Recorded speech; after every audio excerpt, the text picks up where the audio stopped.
নমস্কার বন্ধুরা, village food blog চ্যানেলের পক্ষ থেকে সবাইকে জানাই সুস্বাগত ও শারদিয়ার অনেক অনেক শুভেচ্ছা। আর আজকে কিন্তু আমি বানাতে চলেছি নতুন একটা রেসিপি, মুগ ডালের লেডিকেনি। আর মুগ ডালের লেডিকেনি কিন্তু খুব সহজেই বানানো যায়। চলুন তাহলে দেখে নিন মুগ ডালের লেডিকেনি আমি কিভাবে বানাবো। বন্ধুরা, চলে এসেছি রান্নাঘরে। আর একটা পাত্রে দেখতেই পাচ্ছেন মুগ ডাল আর আছে আতপ চাল। আমি এখানে 1 কাপ পরিমাণে মুগ ডাল নিয়েছি আর হাফ কাপ পরিমাণে আতপ চাল, মানে যতটা মুগ ডাল নেওয়া হবে তার অর্ধেক পরিমাণে আতপ চাল। চাল আর মুগ ডালটাকে কিন্তু আমি পরিষ্কার জল দিয়ে ভালো করে ধুয়ে নেব। দেখুন, পরিষ্কার জল দিয়ে কিন্তু আমি ধুয়ে নিয়েছি। এবারে এটাকে আমি ভেজে নেব। এখানে কড়াটা আমার গরম হয়ে গেছে আর আমি এর মধ্যে দিয়ে দেব ডাল এবং চালটাকে। শুকনো কড়াইতে ডাল এবং চালটাকে কিন্তু আমি ভেজে নেব। মানে চাল এবং ডালের মধ্যে যে জলটা আছে পুরো জলটাকে কিন্তু শুকিয়ে ফেলতে হবে। চাল এবং জলের মধ্যে দেখুন জলটা কিন্তু আমার একদম শুকিয়ে গেছে আর এটা কিন্তু ঝরঝরে হয়ে গেছে।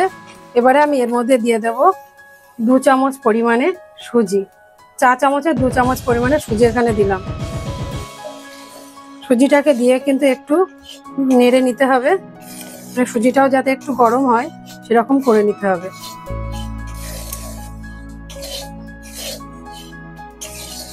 সুজিটা দেওয়ার পরও কিন্তু 1 মিনিট সময় ধরে আমি একটু নাড়াচাড়া করে নিয়েছি। এবারে এটাকে নামিয়ে একটু ঠান্ডা হতে দেব।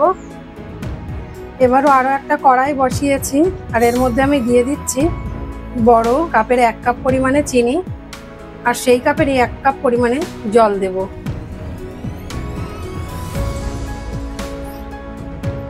একটা রস তৈরি করে নেব, চিনির রস।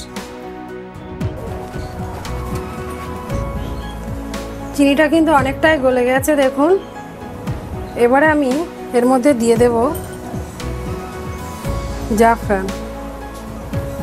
চিনির রসটা একটু ঘন হতে থাকুক, ততক্ষণে আমি ডাল এবং চালটাকে গুঁড়ো করে নেব।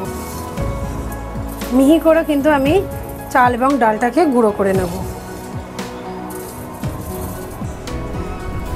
এই যে দেখুন, খুব মিহি করে কিন্তু আমি গুঁড়ো করে নিয়েছি। এদিকে আমার চিনির রসটা কিন্তু পুরোপুরি তৈরি হয়ে গেছে। আঠালো আঠালো ভাব চলে এসছে, মানে রসটা পুরো রেডি হয়ে গেছে। আর কালারটাও কিন্তু জাফরান দেওয়ার জন্য চেঞ্জ হয়ে গেছে।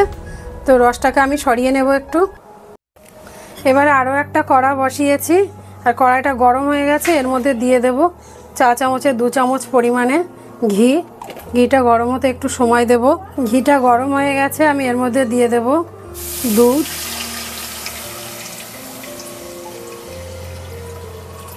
দুধটা একটু গরম হতে সময় দেব। দুধটা কিন্তু আমার গরম হয়ে গেছে। এবার এর মধ্যে আমি আস্তে আস্তে করে দিয়ে দেব ডাল এবং চালের গুঁড়োটা।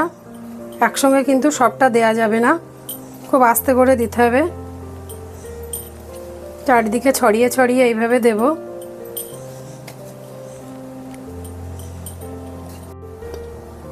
এবারে এটাকে আমি নাড়িয়ে দেখব কতটা পরিমাণে দুধ লাগছে। যদি আরও বেশি গুঁড়ো লাগে তাহলে গুঁড়োটাকে কিন্তু দিতে হবে। তো এখানে দেখুন দুধটা এখনও হালকা আছে, মানে আরেকটু গুঁড়ো যাবে। এটা একটা মন্ড তৈরি করব আমি, তো সেই পরিমাণ বুঝে কিন্তু আমি ডাল চালের গুঁড়োটা দেব। আরও একটু গুঁড়ো আমি এখানে অ্যাড করছি। নাড়িয়ে নাড়িয়ে দেখতে হবে গুঁড়ো কতটা লাগছে। দুধটা কিন্তু টেনে গেছে গুঁড়োর মধ্যে। এবারে এটাকে আমি খুব অল্প আঁচে কিন্তু বানাচ্ছি আর খুব অল্প আঁচেই এটাকে নাড়াচাড়া করে নিতে হবে। আর এর মধ্যে কিন্তু আমি একটা মন্ড তৈরি করে নেব।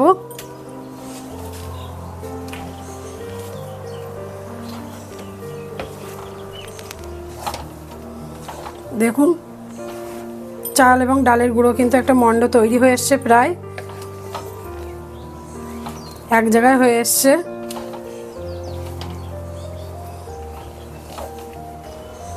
এর মধ্যে আমি উপর থেকে দিয়ে দেব একটু ঘি, যাতে গন্ধটা খুব ভালো আসে।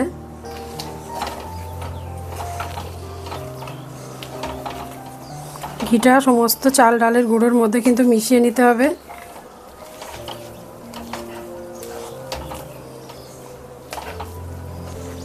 আর একই সঙ্গে কিন্তু ওপর থেকে দিয়ে দেবো এলাচের গুঁড়ো। এলাচের গুঁড়োটাকেও দিয়ে একটু মন্ডের মধ্যে কিন্তু মাখিয়ে নেব।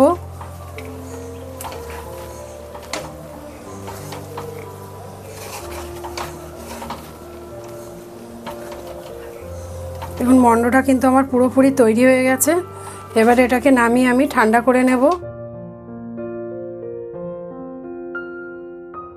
দেখুন মন্ডটা কিন্তু ঠান্ডা হয়ে গেছে। এবারে আমি এটাকে ছোট ছোট দলার আকারে করে নেব, মানে লেডিকেনি যেরকম গোল গোল হয় সেরকম আকারে বানিয়ে নেব।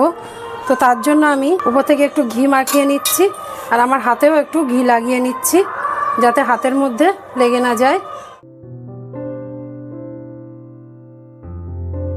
আমার পছন্দ মতন কিন্তু সাইজের গোল করে নেব।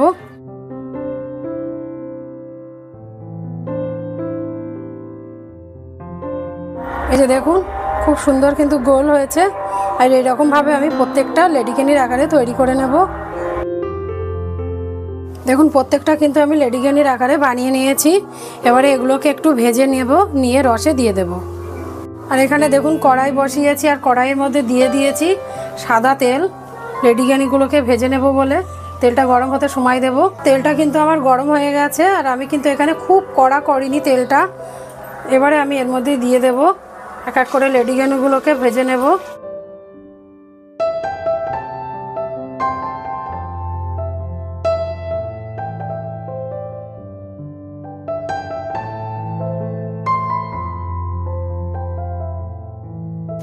এক পিঠ করে কিন্তু আমার ভাজা হয়ে গেছে, একটু নাড়িয়ে দিলাম, আবার আর এক পিঠ করে লালচে করে ভেজে নেব।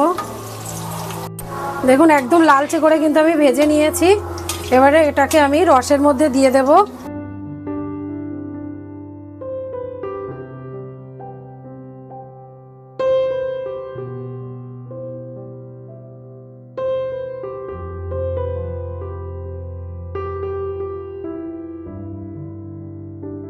বিজয়াতে বাড়িতে কিন্তু অতিথি এলে আর দোকান থেকে কেনার কোনো দরকারই নেই। বাড়িতে যদি চটজলদি এরকম লেডিকেনি বানানো যায় তাহলে তো আর কথাই হবে না। যেমন সুন্দর দেখতে তেমন সুন্দর খেতেও। একবার আপনারা বাড়িতে বানিয়ে দেখুন ঠিক এই রকমই পদ্ধতিতে। বন্ধুরা এবারে আমি আপনাদের দেখাবো যে লেডিকেনিগুলো কতটা নরম হয়েছে। তো একটা আমি আপনাদের কেটে দেখাচ্ছি। দেখুন কতটা নরম হয়েছে, দেখুন পুরো ভিতরটা কিন্তু রসে ভর্তি। তো চাইলে কিন্তু বাড়িতে আপনারা একইভাবে বানাতে পারেন, আর বিজয়া দশমীতে সবাইকে খাওয়াতে পারেন। আর আজকের রেসিপিটা কেমন হয়েছে অবশ্যই কিন্তু কমেন্টে জানাবেন। ভালো লাগলে শেয়ার করবেন বন্ধুদের সঙ্গে, আর নতুন বন্ধু হলে অবশ্যই পাশে থাকা বেল আইকনটি ক্লিক করে চ্যানেলটিকে সাবস্ক্রাইব করবেন। দেখা হবে নতুন কোনো দিনে নতুন কোনো ভিডিওতে। আজকের মতো নমস্কার।